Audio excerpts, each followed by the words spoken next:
మాట. ఎక్కడికి వెళ్ళినా రాష్ట్రంలో ఏ మూలకెళ్ళినా యువతి యువకులు బయటకు వచ్చి మాకు మార్పు కావాలి, అలసిపోయాం, విసిగిపోయాం, మాకు మార్పు కావాలి అంటే ఆ మార్పుని నేను ఇప్పుడు గమనించలా, ఇప్పుడు గ్రహించలా. వైసీపీ వచ్చిన రోజునే గ్రహించాను అందరం ప్రజలు తప్పు చేశారు ఆ రోజునని. ఆ రోజు నుంచి ఈ రోజు వరకు నేను మీకోసం పోరాటం చేస్తూనే ఉన్నాను. ఇదే 2009లో మన మీద ఉన్నది పార్టీని నడపలేకపోయాం, పార్టీని నడపడం మీకు చేత కాదని అన్నారు. ఆ మాట తప్పని ప్రూవ్ చేయడానికి దశాబ్దం నుంచి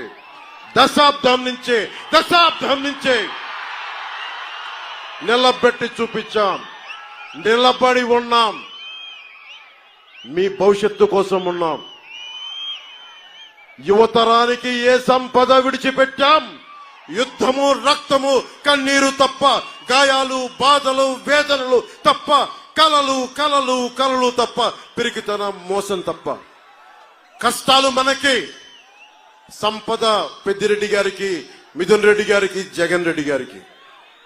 కష్టాలు మనకి, త్యాగాలు మనకి, బలిదానాలు మనకి. ఈ రోజున ఇంత మండుటెండలో వచ్చి ఇంతమంది రోడ్డు మీదకి వచ్చి మీరు తెలుపుతున్నారంటే మీ ఆవేదన నాకు అర్థమవుతా ఉంది. మీ కష్టం తెలుసుకున్నవాడిని, మీలో ఒకరిని.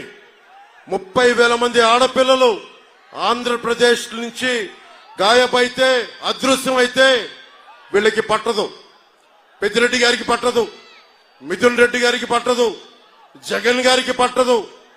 వాళ్ళు వచ్చి కేవలం దోపిడీ చేయడం తప్ప ఇంతమంది ఆడపిల్లలు అదృశ్యం అయిపోయారే, వీళ్ళ గురించి మాట్లాడాలన్న ధ్యాస లేదు వీళ్ళకి. ఢిల్లీలో ఒకరోజు మిథున్ రెడ్డి గారు కనిపించారు. పార్లమెంటరీ అఫైర్స్ మినిస్టర్ మ్యారేజ్కి వెళ్తే ఆయన చాలా గర్వంగా చెప్తున్నారు, చిత్తూరు జిల్లాలో ఎవరు వచ్చినా సరే మేము ఒప్పుకోం, మేము ఒకళ్ళ జోలికల్లా మా నియోజకవర్గాలకు వస్తే మేము వాళ్ళని మామూలుగా వదలమని చెప్తా ఉన్నారు నాతోటి. మిథున్ రెడ్డికి ఒకటే చెప్తా ఉన్నా, మిథున్ రెడ్డి నీకు పిఠాపురంలో పనేంటి అంటే, రాష్ట్రం మీ గుత్తాధిపత్యం అనుకుంటున్నారా? మీరు రాష్ట్రం ఒక్కరిది అనుకుంటున్నారా? రాష్ట్రం మీ 5 మందిది అనుకుంటున్నారా? ఇన్ని కోట్ల మంది ప్రజల్ని మర్చిపోయారా? ఇన్ని విభిన్నమైన కులాలను మర్చిపోయారా? అక్కడ రోజు నమాజ్ చేసే ముస్లిం సమాజాన్ని మర్చిపోయారా?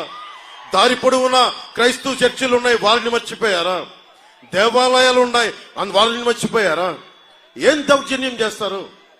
రాజకీయాలు ఇక్కడ అందరికి ఒకటే చెప్తా ఉన్నా, నాకేం సరదా కాదు రాజకీయాలు. అడ్డగోలుగా ప్రతి అడ్డమైన ఎదవ చేత తిట్టించుకోవడానికి నాకు పౌరుషం లేదనుకుంటున్నారా మీరు?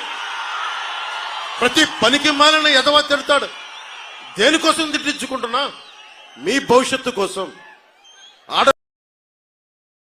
ఆడబిడ్డల సంరక్షణ కోసం, ఆడబిడ్డల భద్రత కోసం, పెద్దలకి ఒక భద్రత ఇవ్వడం కోసం, కన్నీరు పెట్టే రైతాంగం కన్నీరు తోడడం కోసం, మీ భవిష్యత్తు కోసం.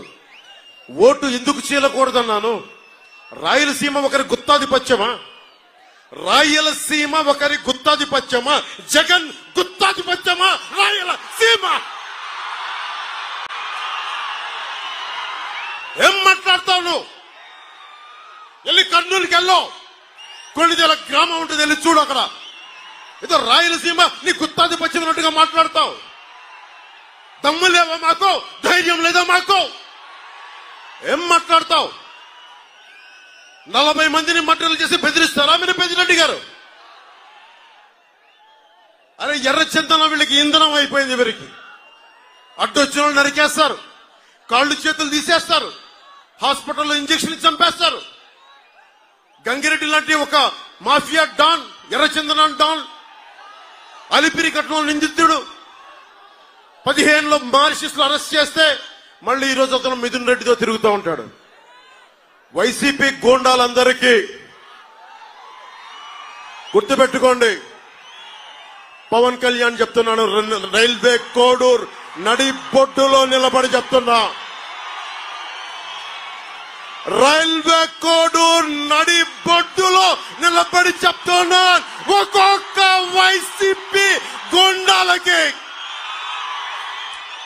ప్రాణత్యాగం అలా వదిలేయగలను, గుర్తుపెట్టుకో. కానీ సగటు మనిషిని బాధిస్తున్నారు మీరు. సగటు మానవ హక్కుల్ని కాలరాస్తున్నారు మీరు. మీ అంతు చూస్తాం, వీధుల్లోకి లాక్కొస్తాం, మర్చిపోకండి.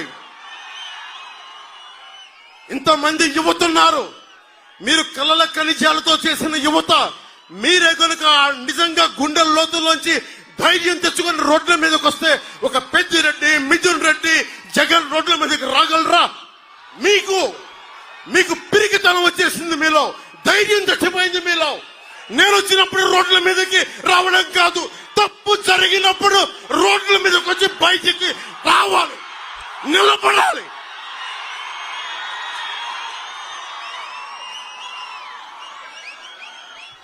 ధైర్యం లేని సమాజం కుళ్ళిపోతే చచ్చిపోతే. రాయలసీమ ఇది, రాయులు ఏలిన సీమ ఇది. ఆ సీమ నుంచి వచ్చి మీరు భయపడతానంటే ఎట్లా? మీరు భయపడతానంటే ఎట్లా? భయపడకండి, నేనున్నా, మీకు అండగా ఉంటా. మీకు ధైర్యం లేకపోతే మార్పు రాదు. ఒకవైపు కిరణ్ కుమార్ రెడ్డి గారు ఉమ్మడి రాష్ట్రానికి ముఖ్యమంత్రిగా చేశారు, ఇంకొక వైపు